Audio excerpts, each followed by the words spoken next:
Right now you're warm and you didn't even have to try. The heat just runs. There's a coat by your door you didn't have to kill anything to make. There's food in your kitchen that'll still be there next week, no matter how cold it gets outside. Now, take all of that away. Just your bare skin and a winter so cold it could kill you in your sleep before you even woke up. That used to be normal.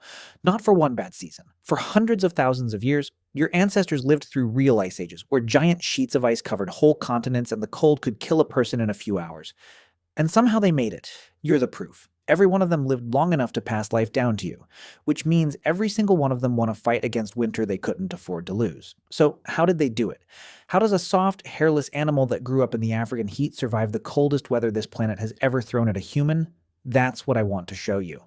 Because it's one of the best survival stories we have, and almost nobody knows how close we came to not making it at all. Let's be honest about what they were facing, because winter makes it sound like a cold afternoon and a campfire. It was nothing like that. The last ice age was worst around 26,000 to 19,000 years ago. Ice sat on top of Europe, Asia, and North America. The land was flat, frozen, and open, with nothing to stop the wind. Trees were hard to find. Food vanished for months at a time. And humans just aren't built for that. We come from warm places. Our bodies still act like it. We don't have thick fur. We don't have a fat layer like a seal. We can't slow our heartbeat and sleep through the cold like a bear. Take a person's clothes off in real cold and they've got hours, not days. The body shuts down, and that's the end. The animals around them were made for the cold. Mammoths had fur and fat. Cave bears could hibernate. Reindeer could just walk far away to somewhere warmer. Humans had none of that. On paper, we should have been one of the first things to die when it got cold. Wrong body, wrong place, worst possible time. But we had a brain that could plan and hands that could build the things our bodies were missing.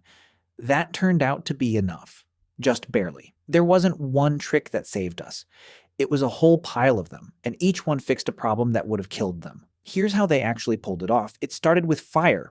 Nothing works without fire, so that's where it begins. Humans had been using fire for a very long time, at least 300,000 to 400,000 years. By the Ice Age, fire wasn't a nice extra, it was the whole thing, and they were good at it. People digging up Ice Age fire pits in Ukraine expected to find rough little fires. Instead, they found carefully built fireplaces, and one of them had burned at over 600 degrees Celsius. That's hotter than 1,100 degrees Fahrenheit. When wood ran low out on the open land, they burned fat and bone instead. Fire gave them heat, cooked their food, hardened their tools, and added hours of light when the sun barely came up. Then they learned to carry warmth with them. The problem with fire is you can't take it everywhere. Step away from it and the cold is right there. So humans did something no other animal could do. They took the warmth off other animals and put it on themselves. At first it was simple. Skins thrown over the shoulders. And here's a wild fact. People were skinning bears for their fur in northern Europe at least 300,000 years ago. We know because of the cut marks left on the bear paw bones, right where you'd cut to pull a skin off clean. Those bear hides made wind and waterproof winter cloaks, but a loose skin leaks heat through every gap, and that's not enough for a real ice age. The fix showed up around 30,000 years ago, and it's so small it sounds silly. The sewing needle, a thin piece of bone or ivory with a tiny hole drilled through it. One scientist called it maybe the most important invention in human history, and he's got a point. The needle meant you could sew. Fitted clothes, sealed seams, layers, sleeves that closed at the wrist, a blanket on your shoulders, and a coat that fits are two very different things, and the needle is what turned one into the other. Early modern humans may have had better fitting clothes than Neanderthals did, which might have helped our kind through the worst of it. They didn't stop at fur either. Deer hide cut the wind and stayed soft enough for mittens and waterproof boots. And before heading out into the cold, hunters would rub animal fat called tallow over their faces and necks. It sealed the skin, held in heat, and stopped the wind from pulling warmth away. Simple, a little gross, and it worked. Out on the bright snow, there was another danger most people forget about: snow blindness. The glare off the snow can blind you. So northern hunters carved thin slits into bone or wood and tied them over their eyes. The little slits cut way down on the glare. The first sunglasses, basically, made of bone. Everyone pictures cavemen hiding in a deep cave. The truth is better than that. A lot of these people built their own shelters. Out on the cold land in what's now Ukraine and Russia, there were no caves and barely any wood. So they used the one thing lying around everywhere: mammoth bones. At a site called Mezhirich, people found round houses made almost entirely from mammoth bones and tusks. Skulls and big leg bones went into the ground as the base. Ribs and tusks curved up to make the frame. Hundreds of bones in just one house. They were sunk partway into the ground and packed with hides, moss, and earth, which held the heat well enough to keep a whole family comfortable. The biggest one is about 18,000 years old, right in the coldest part of the Ice Age, and the site looks like it was used again and again over hundreds of years. That's some of the oldest building we've ever found. People made homes out of giants, and the design was clever in ways you wouldn't guess. Many winter homes had a cold trap doorway with the door dug lower than the sleeping area. Cold air is heavy, so it sank down into the entrance and stayed there, while the warm air rose up to where the family slept. They figured that out tens of thousands of years before anyone wrote down how it works. They also used snow, which sounds backwards until you've felt it. Snow is a great insulator. Pile thick walls of it around a shelter and the inside stays close to freezing even when the air outside drops to 30 below. Long before anyone perfected the igloo, people already knew that under a snowbank was far warmer than out in the open air above it. Where you built mattered too. People in forests had it easier than people out in the open because a group of trees blocks a huge amount of wind. A walk through the woods on a brutal day is surprisingly calm compared to standing in a field. And for the small gaps and drafts, where we'd use foam or caulk, they packed in moss, mud, and pine pitch. The sticky sap from pine trees to seal everything up tight. Staying warm keeps you alive tonight. But winter's slower killer is hunger.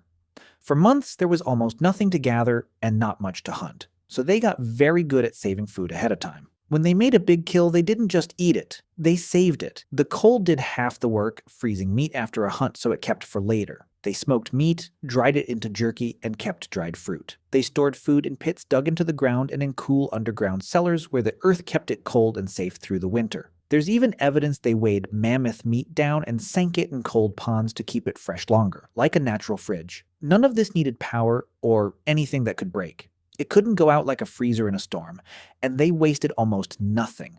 Every part of an animal got used. They were very good at squeezing every calorie out of a carcass, which is hard to picture in a world where we throw out half of what we buy. The hunting was organized too. At a spot in eastern France near a tall limestone rock, Ice Age hunters used fire and teamwork to push whole herds of wild horses and reindeer into a natural trap. Not once. For tens of thousands of years, the same place, over and over. Kill big, dry the meat, save it for the cold. That plan is most of the reason they lived. Here's something easy to miss. These people expected winter. Their whole year was built around getting ready for it. We're the ones who get caught off guard. We just assume the power will come back on. And when a bad storm hits, we're surprised. They were never surprised. A huge part of their year was preparing, and they used each other. Way more people lived under one roof than we'd ever put up with in way less space, and that was on purpose. Body heat is a real heat source when you pack enough people close together. The person with a room to themselves wasn't lucky, they were cold and exposed. It was usually the ones living alone, especially the old, who died first in a hard cold snap because there was nobody next to them to share warmth. But that doesn't mean Ice Age people were always peaceful. Life was brutally hard. Resources were limited, and sometimes humans became a threat to other humans. We know this for a fact, that some ancient humans got into cannibalism to survive. When food became scarcer than an honest politician, Ice Age people sometimes had no choice but to turn to the most desperate measures for survival. They also used animals for heat. In the worst winters in medieval Europe and Russia, peasants brought the livestock, cows and sheep, right into the bottom floor of the house. The animals gave off a huge amount of heat, and it rose up and warmed the family living above them. You basically lived on top of your own furnace, and the furnace was a cow. Sometimes the cold went so deep that people's bodies adapted. The Yagan people, at the southern tip of South America, lived somewhere freezing while wearing almost no clothes. To survive that, their bodies ran hotter than ours and made more heat from the inside. They also used a deep squatting position to rest, which tucked in their arms and legs and cut down how much warmth they lost. Their answer to the cold wasn't a coat, it was their own body turned up high. And then there's the strangest idea of all. There's a chance some early humans got through winter in a way that sounds made up, by hibernating. At a Spanish site called the Pit of Bones, scientists studied early human ancestors from around 430,000 years ago who lived through a cold, icy time. And the bones are strange. The damage in them comes in cycles, like clockwork. Seasonal marks, growth that stops and starts, signs they weren't getting enough sun.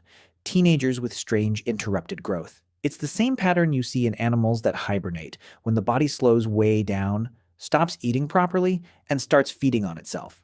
The scientists suggested that these people, without enough fatty food to get through a brutal winter, might have gone into caves and slowed their bodies down into a kind of deep sleep to wait it out.